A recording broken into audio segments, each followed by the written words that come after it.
आज का ये एपिसोड शुरू करने से पहले एक छोटी सी बात।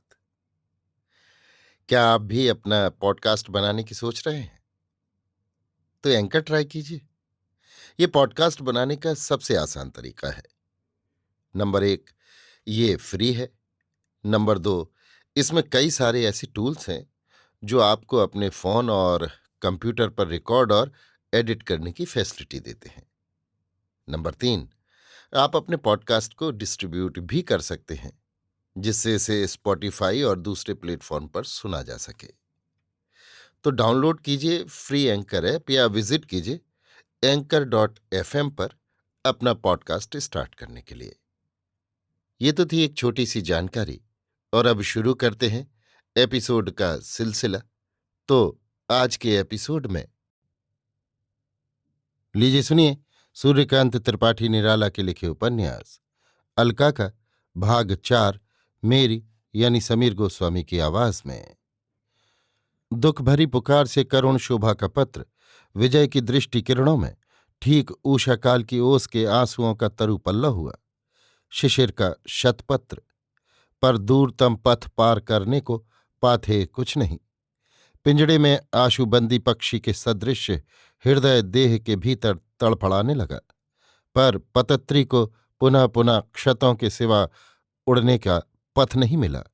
सेठ जी, जिनके प्रसाद से वो किसी तरह बंबई में रहकर रही 1 साल की पढ़ाई पूरी कर लेना चाहता है, नाराज हैं। अब सहायता देने से उन्होंने इनकार कर दिया है। पुलिस के गुप्त विभाग के किसी अफसर से उनके पास उसके नाम शिकायत पहुंची है। इन्हीं सेठ जी के यहाँ उसके पिता ईमानदारी से 30 वर्ष तक कार्य करके वृद्ध हो घर गए। इन्हीं सेठ जी को 3 बार मवालियों के आक्रमण से मैदान में टहलते समय साथ रहकर उसने बचाया था। इन्हीं सेठ जी के घर से पुलिस की सलाह के अनुसार राजनीतिक कवल से जूठी पत्तल की तरह वो बाहर निकाल दिया गया, पर उसका मानसिक स्वातंत्र्य सामयिक बादलों में सूर्य की तरह ढका है। सेठ जी से प्रार्थना करने के लिए फिर गया, पर ड्योढ़ी से भीतर पैठ नहीं हुई। दरबार ने कहा ड्योढ़ी बंद है। 2 लड़कों को पढ़ाने लगा था, अभी महीना पूरा नहीं हुआ। उनके अभिभावकों के पास गया, दोनों जगह एक ही से उत्तर, बगैर महीना पूरा हुए आपको कैसे रुपए दे दिए जाएं? ऐसी उतावली हो तो आप अगले महीने से मत पढ़ाइए, हम दूसरा इंतजाम कर लेंगे। विजय, तो अब तक का जो होता है कृपा कर वही दे दीजिए, फिर मैं ना आऊंगा। मेरे घर में बीमारी है, घर जाना चाहता हूं। अच्छा ये बात है, अब आप नहीं आना चाहते, कोई दूसरा काम मिला होगा। खैर, रुपए नहीं है, हमारे यहाँ 15-15, 16-16 दिन में तनख्वाह नहीं दी जाती। विजय फिर कुछ कहने चला तो दरबान की पुकार हुई और तृतीय पुरुष के संबोधन से कहा गया, इसे निकाल दो। पहली जगह तो अपमान को पीकर किसी तरह दिल को उसने समझा लिया, पर दूसरी जगह धैर्य न रहा। दरबान के आने के साथ तौलकर ऐसा एक हाथ रखा कि वो मुंह के बल आया। फिर विद्यार्थी के पिता की तरफ चला तो वो जेब में हाथ डालकर जो कुछ बचाव के लिए निकला सभय देने लगे। नोट थे। विजय की आंख चढ़ी थी।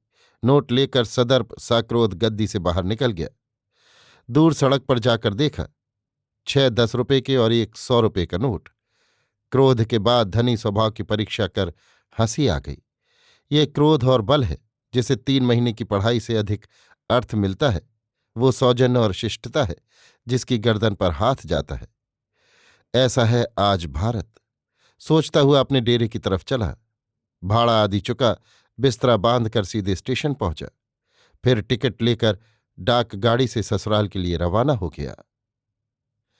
अभी आप सुन रहे थे सूर्यकांत त्रिपाठी निराला के लिखे उपन्यास अलका का भाग 4, मेरी यानी समीर गोस्वामी की आवाज में।